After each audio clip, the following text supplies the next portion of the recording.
Hello दोस्तों, मैं संतोष sir आप सभी लोगों का मॉडर्न हब में स्वागत करता हूं। आज के जीएस क्लास में हम आपके लिए पॉलिटी का एक टॉपिक निर्वाचन आयोग, जिसे हम लोग चुनाव आयोग या अंग्रेजी में इलेक्शन कमीशन के नाम से जानते हैं, आज इसे हम लोग देखेंगे, जानेंगे क्या है। मैं आज बस उसी पॉइंट को आपको इसमें बताने वाला हूँ जो आने वाले एग्जाम के लिए लाभदायक हो। तो चलिए स्टार्ट करते हैं। निर्वाचन आयोग, निर्वाचन आयोग की बात करेंगे तो यह एक संवैधानिक संस्था है, मतलब इसकी जो चर्चा है हमारे संविधान में किया गया है। चलिए, तो पहला हो गया संवैधानिक। नेक्स्ट पॉइंट ये है आपका, इसका जो चर्चा है संविधान के भाग 15 और अनुच्छेद की बात करेंगे तो 324 से लेकर के 329 के मध्य किया गया है, बीच किया गया है।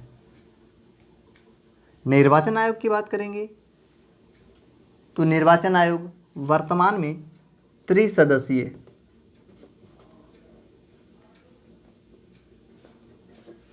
वर्तमान में जो है त्रिसदस्यीय आयोग है। फर्स्ट, मुख्य निर्वाचन आयुक्त,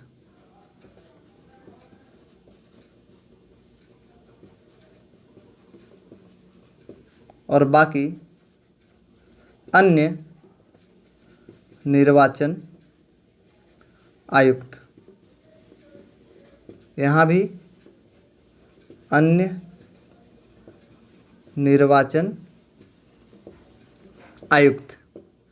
तो इस प्रकार से जिस समय इसका गठन हुआ था 1950 में, उस समय जो है निर्वाचन आयोग एक सदस्यीय था, सिर्फ मुख्य चुनाव आयुक्त ही थे। 1993 के बाद यह जो है त्रिस्तरीय बना। बात करेंगे जिस समय निर्वाचन आयोग का गठन हुआ था, उस समय मुख्य निर्वाचन आयुक्त सुकुमार सेन थे, और वर्तमान की बात करेंगे कि वर्तमान में मुख्य चुनाव आयुक्त कौन है, तो सुनील अरोड़ा। आगे की बात करेंगे तो अन्य चुनाव आयुक्त अशोक लवासा,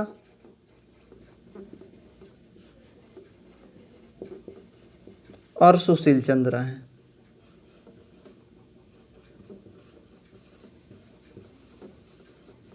तो इस प्रकार से जो है आज हमारे यहाँ ये सभी लोग पद पर आसीन हैं। आगे की बात करेंगे तो जो निर्वाचन आयोग के मुख्य चुनाव आयुक्त होते हैं, इनका जो पद है सुप्रीम कोर्ट के मुख्य न्यायाधीश के पद के समान होता है।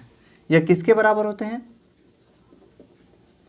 सर्वोच्च न्यायालय के मुख्य न्यायाधीश के समान होते हैं।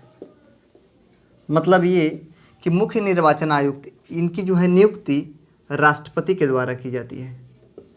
किनके द्वारा की जाती है? राष्ट्रपति के द्वारा जो है मुख्य निर्वाचन आयुक्त की नियुक्ति की जाती है। कितने वर्षों के लिए? तो इनका नियुक्ति जो है या तो 6 वर्ष के लिए किया जाएगा या तो 65 वर्ष।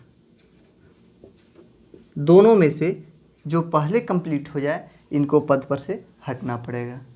या तो इनकी उम्र 65 साल हो जाए। अगर 65 साल उम्र नहीं हुआ है तो यह अपने पद पर 6 वर्ष तक रह सकते हैं। लेकिन जो अन्य निर्वाचन आयुक्त है, इनकी भी नियुक्ति जो है राष्ट्रपति के द्वारा ही की जाती है, तो यह अपने पद पर 6 वर्ष रह सकते हैं और नहीं तो 62 वर्ष रह सकते हैं। तो इस प्रकार से जो है ये इनका कार्यकाल हुआ।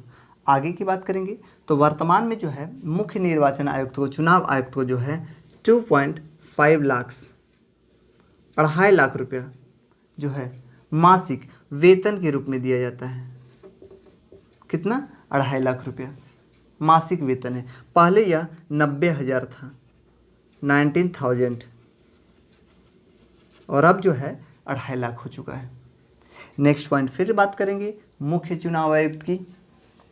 तो मुख्य चुनाव आयुक्त को जो है हटाने की जो प्रक्रिया है, जिस प्रकार से हम लोग सुप्रीम कोर्ट के मुख्य न्यायाधीश को हटाते हैं, महाभियोग जैसी प्रक्रिया, उसी प्रकार से जो है मुख्य निर्वाचन आयुक्त को भी हम लोग हटा सकते हैं इसके पद पर से।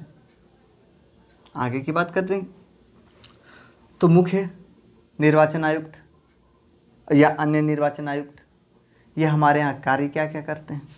इनका कार्य है मतदाता के लिए निर्वाचन परिसीमन तैयार करना,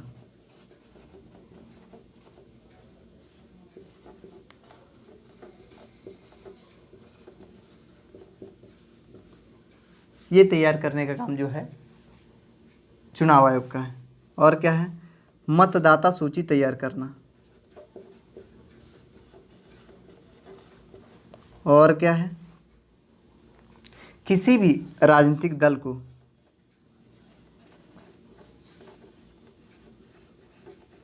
मान्यता देना। और क्या है? किसी भी राजनीतिक पार्टी को चुनाव चिन्ह देना। और क्या है? चुनाव के समय आचार संहिता का पालन करवाना। और क्या है? चुनाव के समय कौन सा लोग चुनाव में कितने पैसे खत्म या खर्च कर सकते हैं, पैसों का नियत खर्च तय करना। ऐसा नहीं है कि कोई व्यक्ति विधायक में खड़े हो गए, एमएलए के पोस्ट पे खड़े हो गए और सभी लोग को जो है प्रत्येक वोटर को 2-2 हज़ार 10-10 हज़ार दे करके वो खरीद लिए। बिल्कुल यह दंडनीय अपराध है।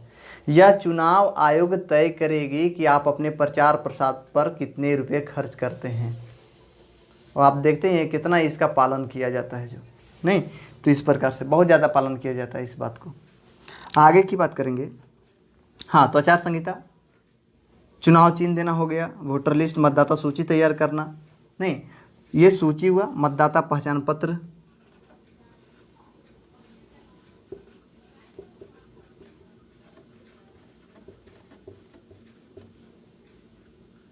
तैयार करना इत्यादि। ये सभी जो काम है हमारे यहाँ निर्वाचन आयोग का कार्य है। तो इस प्रकार से हम लोग इसे कार्य दे सकते हैं।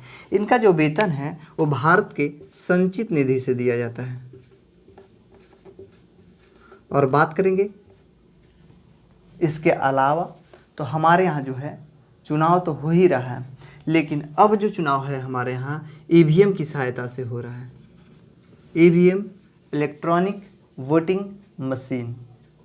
बात करेंगे ईवीएम की, तो ईवीएम के बारे में भी कुछ पॉइंट्स, जैसे 1882 में जो है पहली बार केरल में जो है 50 बूथों पर पारूर नामक जगह पर चुनाव कराया गया था। कितने सीट पर? 50 सीटों पर जो है 1882 में केरल में जो है ईवीएम का पहली बार प्रयोग किया गया। उसके बाद 1888 में हमारे यहाँ राजस्थान, एमपी, मध्य प्रदेश, राजस्थान और मध्य प्रदेश में जो है 5-5 सीटों पर जो है ईवीएम से चुनाव कराए गए। नेक्स्ट की बात करेंगे तो पुनः इसी समय दिल्ली में जो है 6 सीट पर ईवीएम से चुनाव कराया गया। अगली पॉइंट फिर 1999 में पहली बार अगर देखा जाए तो गोवा ऐसा पहला राज्य बना जो ईवीएम से पूर्ण चुनाव करवाया। यानी ईवीएम से चुनाव करवाने वाला, पूर्ण रूप से ईवीएम से चुनाव कराने वाला पहला राज्य भारत का तो गोवा। फिर बात करेंगे तो 2004 में जो है हमारे यहाँ देश की सभी आम चुनाव ईवीएम से करवाए गए। किससे करवाए गए 2004 में? ईवीएम से। पुनः 2009 में सभी आम चुनाव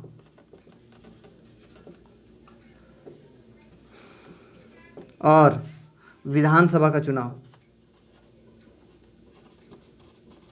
ये सभी चुनाव जो है 2009 से ईवीएम से कराना प्रारंभ हो गया। यानी आज भी हमारे यहाँ ईवीएम से चुनाव होता है, लेकिन इसमें भी कहा गया कि इसमें भाई कुछ न कुछ त्रुटि है, खामियां हैं, तो इसे दूर किया जाए, पारदर्शिता इसमें दिखाया जाए। तो उसके लिए हमारे यहाँ VVPAT, voter verified paper audit trial, voter verified paper audit trial.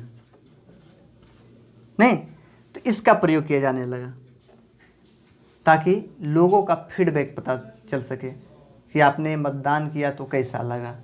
नहीं, तो इस प्रकार से वीवीपीएटी का प्रयोग पहली बार जो है 2013 में जो है नागालैंड में किया गया था।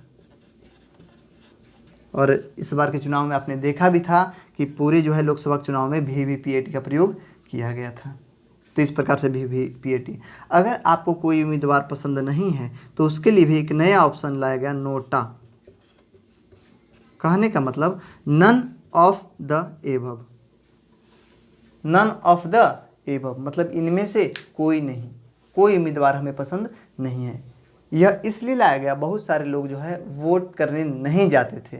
तो भाई अगर आपको पसंद नहीं है तो कम से कम आप सरकार को ये तो बताइए कि हमें जो भी उम्मीदवार आप यहाँ उतारे हैं या जो भी उम्मीदवार यहाँ चुनाव लड़ रहे हैं हमें पसंद नहीं है, उसके लिए हमारे यहाँ नोटा लाया गया, नन ऑफ द एबव। तो इस प्रकार से जो है हमारे यहाँ निर्वाचन आयोग आज भी कार्य कर रहा है। अगर आपसे पूछा जाए कि यह जो मुख्य चुनाव आयुक्त तो सुशील अरोड़ा जो बने हैं, कैवे बने हैं, तो यह 23वें मुख्य निर्वाचन आयुक्त के पद को सुशोभित कर रहे हैं। कैवा 23वां, इस प्रकार से आपको ध्यान पे रखना है, क्योंकि इनके पहले सुनील अरोड़ा के पहले जो है ओपी रावत थे, ओम प्रकाश रावत थे। ठीक है, 2 दिसंबर को जो है सुनील अरोड़ा जो है इस पद पर शपथ लिए हैं और वर्तमान में भी सुनील अरोड़ा इस पद पर हैं। तो इस प्रकार से देख सकते हैं कि चुनाव आयोग कितना आसान है। बस इतना पॉइंट आपको बिल्कुल याद रखना है, इससे विशेष पॉइंट आपके एग्जाम में नहीं मिलेंगे। इस पे जो भी हमने पॉइंट लिखा है इस बोर्ड पे, उसको आप नोट कीजिए और 1-2 बार ज़रूर पढ़िए। और अगर आपके माइंड में कोई और प्रश्न लग रहा हो निर्वाचन आयोग, चुनाव आयोग से, तो आप हमें शेयर कीजिए, मैसेज कीजिए, हम आपको ज़रूर इसका जवाब देंगे। और मेरे दोस्त, अगर वीडियो पसंद आया हो तो लाइक करें, शेयर करें और सब्सक्राइब करना बिल्कुल ना भूलें। धन्यवाद।